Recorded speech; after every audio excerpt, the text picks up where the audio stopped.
Bonjour et bienvenue à tous sur le web. Vous regardez i24 News et c'est l'heure de votre magazine le plus connecté. Au programme aujourd'hui, nous parlerons de Google qui annonce son projet AMP de page mobile accélérée. Nous vous apporterons les détails concernant le hacking du système de paiement de Samsung. Nous ferons notre tour du monde hebdomadaire des meilleures startups de la semaine. Nous vous présenterons les dernières inventions dévoilées au salon Seatech de Tokyo. Et nous terminerons comme tous les jours avec ces vidéos qui buzzent sur Internet. Afin de contrer Facebook et Apple, Google annonce son projet AMP de page mobile accélérée promettant un accès plus facile et confortable à l'information sur l'Internet mobile.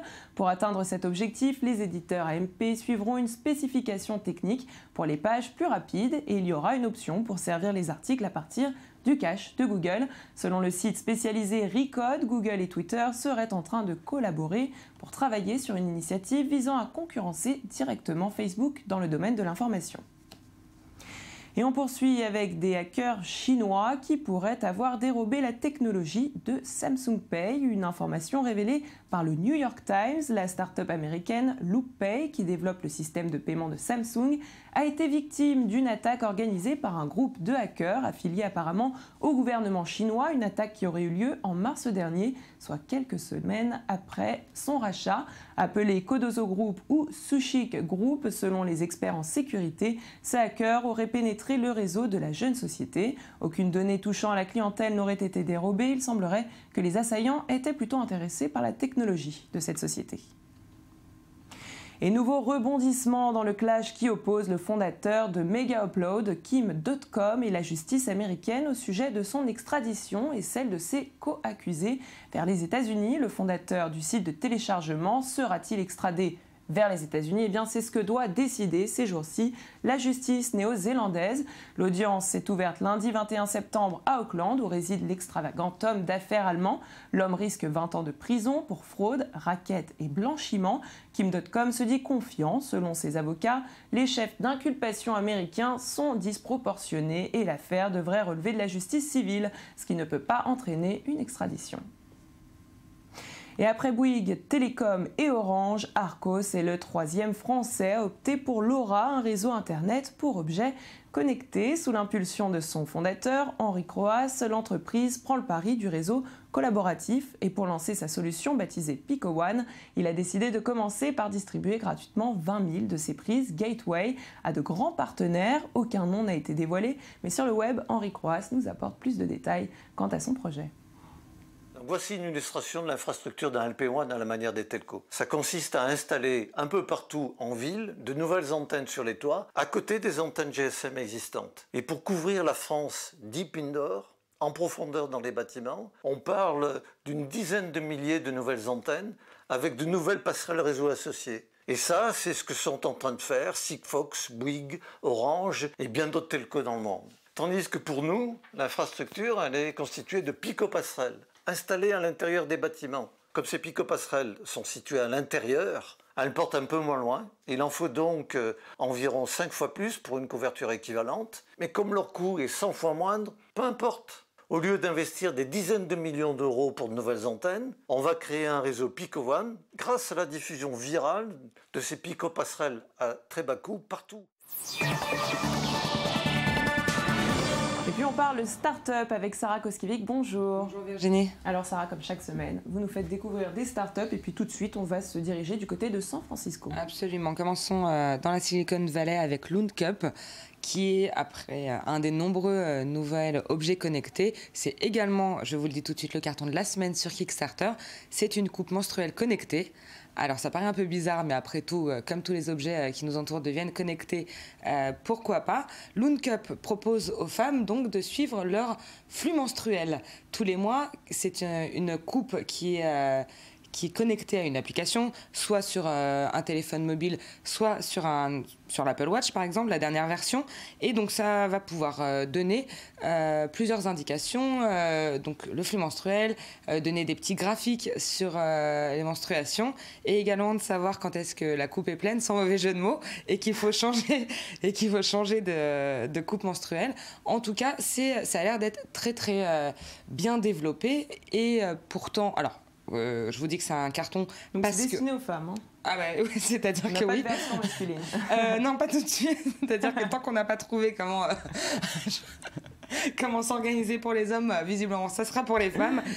C'est une coupe vraiment très connectée dans le sens où il y a une batterie par exemple dans cette coupe, évidemment, pour que ça puisse marcher avec l'application, et tout un système qui est relié à votre smartphone. Donc c'est un grand succès, mais effectivement les gens peuvent se demander si ce n'est pas dangereux d'avoir un système électronique dans l'intimité féminine. Et tout de suite les créateurs s'en défendent, ce n'est absolument pas nocif, nous expliquent-ils sur leur page Kickstarter. Voilà. Après, on ne va pas rentrer dans un grand débat sur la dangerosité des ondes Bluetooth comparées aux autres. Voilà, mais en tout cas, vraiment, ils mettent l'accent là-dessus. C'est pas du tout nocif. Alors, on peut. Est-ce qu'on en a vraiment besoin ? Alors, en avoir besoin, je ne sais pas. L'utilité, en tout cas, c'est pas nocif, mais l'utilité n'est pas.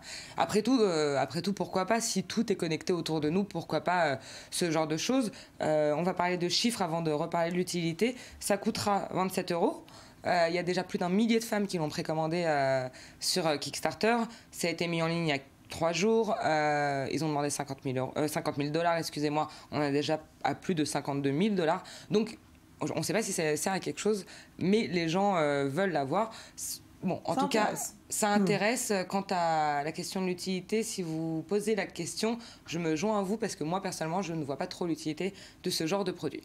Mais du coup, on va changer de sujet, mais on reste toujours à San Francisco. On reste à San Francisco pour parler de Dobot. Dobot, c'est un robot. Comme on va en reparler d'ailleurs plus tard dans l'émission. Tout le monde, pour l'instant, on voit énormément de robots. Et ça, c'est un robot qui a en fait un bras robotisé qui est pour la maison. Alors, pareil, l'utilité peut se poser. La question de l'utilité peut se poser. C'est un bras que vous allez pouvoir coder en fonction de vos besoins de codage et transmettre les informations au bras pour qu'il les exécute. Donc ça serait une espèce directement depuis notre bras, comme on... Voilà, soit depuis le bras, soit depuis l'application, soit depuis un stylet, soit par commande vocale. C'est ce que dit l'entreprise, en tout cas. Pour l'instant, on s'en rend pas bien compte, mais un jour, peut-être qu'on pourra dire, je cite, « Imaginez quand votre bébé dira fleur pour la première fois, qu'un bras robotisé transcrira le mot en chinois, écrivant le caractère correspondant sur du papier, imprimera une fleur en 3D en plastique. » Ça peut être sympa. Alors en attendant, c'est destiné... Ou alors l'utiliser à distance, hein, si on a une lettre à écrire ou un dessin à faire. Absolument, voilà, là, on voit sur l'image que la jeune fille parle à son appli et le robot, le bras robotisé exécute. Voilà, alors ça fonctionne sur 4 axes.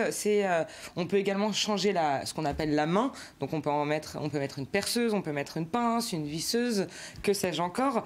Ça permet de dessiner, d'écrire, de faire plein de choses. Pareil, on peut se demander l'utilité, si on n'est pas créatif, si on n'est pas directeur artistique, si on n'est pas dans le design, on peut pour l'instant se demander pourquoi on aurait besoin de s'équiper d'un bras qui, par ailleurs, coûte 400 $.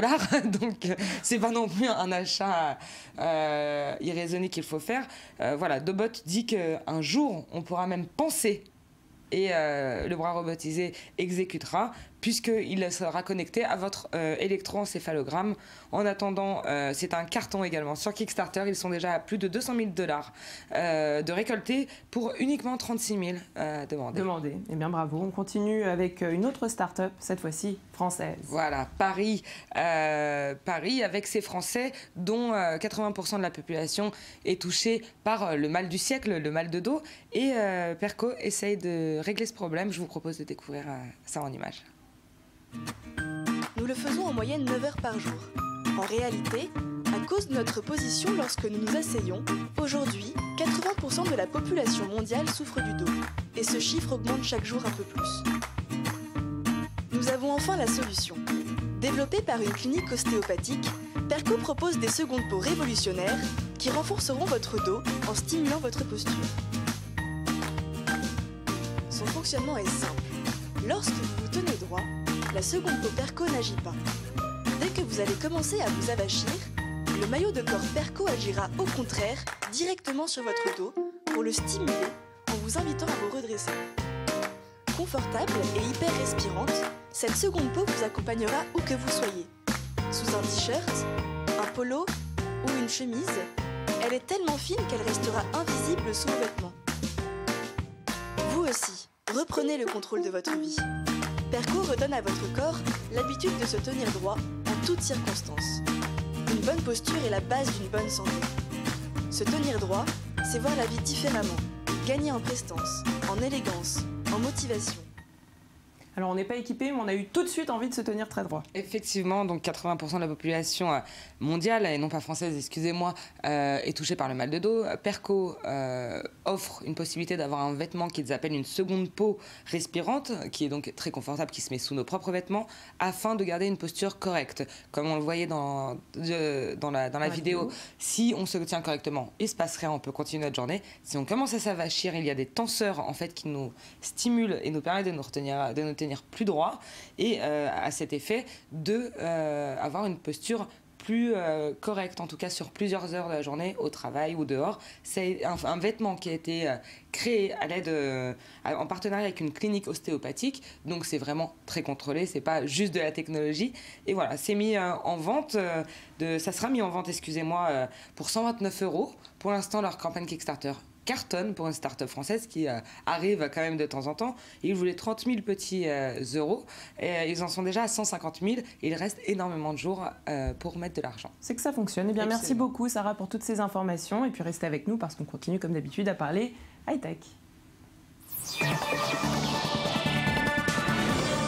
Et on reparle robot avec ce robot qui joue par exemple au ping-pong ou encore un robot téléphone qui projette des vidéos et bien des inventions qui ont été exposées au salon Seatech de Tokyo et sur le web nous vous les présentons. Un sujet signé Julia Genatia. Des chaussures d'analyse de la marche, un smartphone inspecteur de bedaine, un miroir détecteur de mauvaise mine ou un lit enregistreur de paramètres physiques. Le salon de l'électronique Seatech en banlieue de Tokyo montre que l'humain se destine de plus en plus à confier son corps à la technologie. Omron présente ainsi un robot joueur de ping-pong pour illustrer la rapidité de détection de ses capteurs. Ce robot arrive à interpréter la trajectoire de la balle au moment où son adversaire la frappe. Basé sur cette interprétation, il détermine instantanément la manière dont il doit frapper la balle à son tour. Sharp est aussi présent avec deux nouveautés. Le premier écran commercial à résolution 8K destiné pour le moment aux professionnels et un petit robot téléphone de poche qui marche, danse, parle, prend des photos et les projette au mur. Il sera commercialisé au premier semestre 2016 au Japon. C'est un nouveau téléphone en forme de robot que Sharp a développé. Nous le considérons comme un partenaire de vie auquel on s'attache, avec qui on peut aussi échanger quelques mots.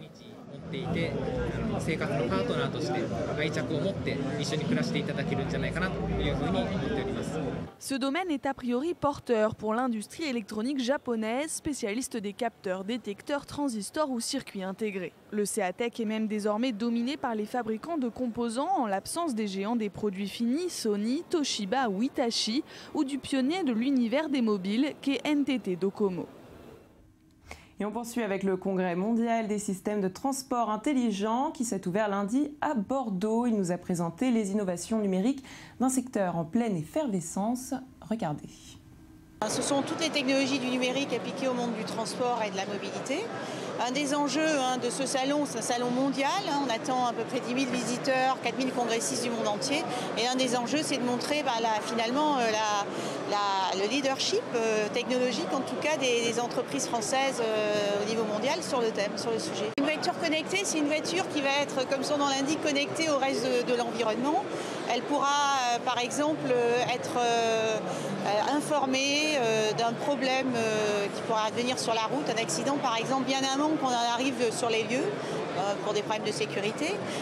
La voiture connectée aussi sera capable de passer toujours au feu entre guillemets vert parce qu'elle sera automatiquement informée de la vitesse qu'elle doit prendre typiquement pour arriver au bon moment au feu rouge et au feu vert, donc de façon à fluidifier le trafic. Les véhicules connectés arriveront rapidement, je pense, dans les 5 ans.